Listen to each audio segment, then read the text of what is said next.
Հայաստանում 2026 թվականի փետրվարին նախորդ տարվա նույն ժամանակահատվածի համեմատ գրանցվել է 4,3% գնաճ, իսկ 2026-ի հունվարի համեմատ գները աճել են 0,5%-ով։ Այս մասին են վկայում Հայաստանի վիճակագրական կոմիտեի տվյալները։ Հայաստանի տնտեսական աճը 2026 թվականի պետբյուջեով նախատեսված է 5,4% չափով։ Ըստ Կենտրոնական բանկի նախորդ տարվա 4-րդ եռամսյակի դրամավարկային քաղաքականության զեկույցի 2026 թվականի արդյունքներով Հայաստանի ՀՆԱ-ի աճը սպասվում է 4,7-ից 7%։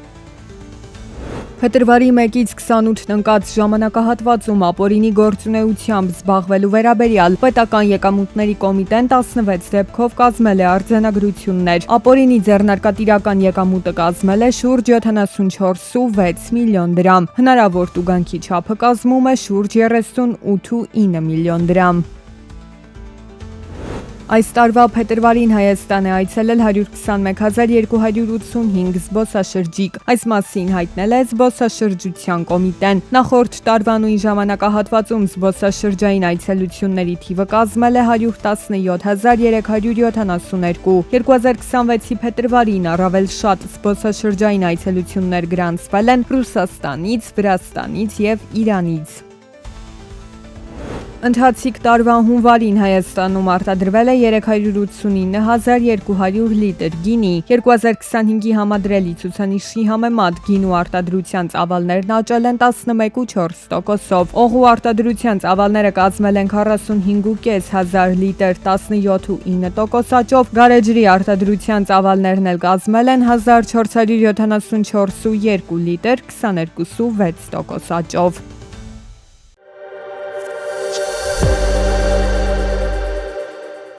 Իրանի իսլամական հեղափոխության պահապանների կորպուսը հայտարարել է, որ Իրանի զինված ուժերը թույլ չի տա տարածաշրջանից նավթի արտահանում մինչև հետագա կարգադրության ստացումը, անկախ Միացյալ Նահանգների եւ նրա դաշնակիցների ճնշումներից։ Կորպուսը հայտարարել է նաեւ, որ ամերիկյան նավերը տարածաշրջանում պահպանել են զգալի հեռավորություն անվտանգության նկատառումներով։ Միացյալ Նահանգների նախագահ Դոնալդ Թրամփը հայտարարել է նավթի գների նվազեցման նպատակով որոշ պատժամիջոցներ չեղարկելու մտադրության մասին։ Նա այդ հայտարարությունն արել է Ռուսաստանի նախագահ Վլադիմիր Պուտինի հետ ունեցած հեռախոսազրույցից հետո։ Թրամփը նաև չի բացառել, որ հետագայում Միացյալ Նահանգները կարող է չվերասահմանել այդ պատժամիջոցները։ Սաուդյան Արաբիան սկսել է կրճատել նավթի արդյունահանումը։ Այս մասին հաղորդում է Bloomberg-ը հղում տալով ինֆորմացված աղբյուրներին։ Սաուդյան Արաբիան աշխարհի խոշորագույն նավթարտահանողն է, օրական 10 միլիոն բարել նավթ արտադրելով եւ մոտ 7 միլիոն բարել արտահանելով։ Եգիպտոսը 30%-ով բարձրացրել է վառելիքի ներքին գները մերձավոր արևելքում ստեղծված իրավիճակի պատճառով։ Գների վերանայումը պայմանավորված է մատակարարման շղթաների խափանումներով, ռիսկերի մակարդակի բարձրացմամբ, ինչպես նաև ծովային փոխադրումների եւ ապահովագրության ծախսերի աճով։ Այս ամենը հանգեցրել է նավթամթերքի գների այնպիսի բարձրացման, որը չի եղել տարիներ շարունակ։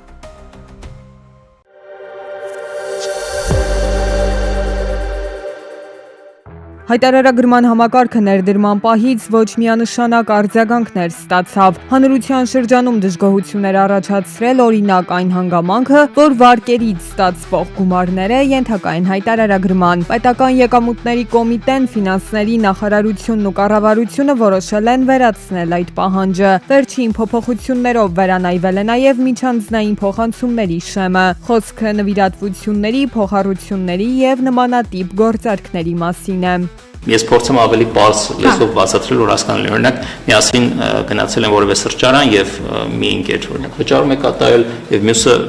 համապատասխան փոխհատուցում է տալիս։ Նման դեպքերը իրականում օրենքի իմաստով նախկինում էր հայտարարագրման ենթակա չէին, բայց հիմա առավել եւս այս շեմի արկայությունը գործարքի մասով շեմի արկայությունը հնարավորություն է տալի, որ նման գործարքների մասին ընդհանրապես մեր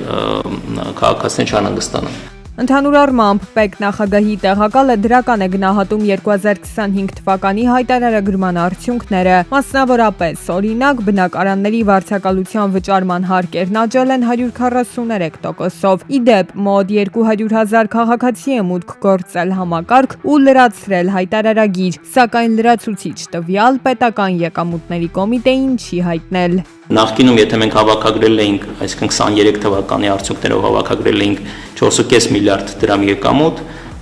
այս տարվա, այսինքն 24 թվականի հայտարարագրման արդյունքներով մենք հավաքագրել ենք 8.7 միլիարդ դրամի, այսինքն հայտարարագրվել է 8.7 միլիարդ դրամի հարկ, ինչը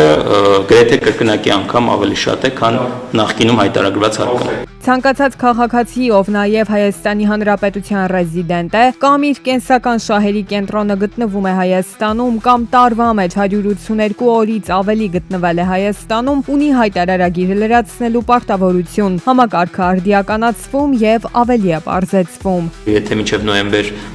մեր քաղաքացիները կունենան հավելյալ հայտարարագրման ենթակա եկամուտներ, պարտավորություն ունեն բացել համակարգը եւ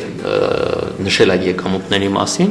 իսկ եթե մինչև նոյեմբերի 1-ը որևէ գործողություն չանեն, մենք հաշվի կառնենք, որ այն տեղեկատվությունը, որ ՊԵԿ-ը տիրապետում է, ըստ էության ու մեր հարկվճարողի կարծիքով ամբողջական է եւ լրացնելու կամ ավելացնելու ոչինչ չկա։ ՊԵԿ նախագահի տեղակալի կարծիքով հայտարարագրման թեմայով ապատեղեկությունը շատ է, հաճախ տարածվում են լուրեր, որոնք չեն համապատասխանում իրականությանը։ Այս թեմայով նա պարզաբանեց, օտարերկրյա բարեկամից ստացվող փոխանցումը չի հարկվում։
Օպերատիվ կառավարման կենտրոնը, որը փետրվարի 15-ից գործարկված 112 հեռախոսահամարով միավորել է ոստիկանության եւ փրկարար ծառայության զանգերը, գործում է բնականon եւ լիարժեք ապահովելով արագ, արդյունավետ եւ համակարգված արձագանք։ Կենտրոնի ձևավորումը պարզապես հեռախոսահամարի փոփոխություն չէ, այն արագ արձագանքման եւ քաղաքացիների սպասարկման որակի բարձրացման ուղղված կոնցեպտուալ նոր մոտեցում է։ Զանգահարելով 112 հեռախոսահամարին քաղաքացիները հնարավորություն ունեն մեկ զանգով կապ հաստատել ներքին գործերի նախարարության ենթակա ծառայությունների հետ, ինչի շնորհիվ օգնության տրամադրումը դառնում է ավելի արագ եւ արդյունավետ։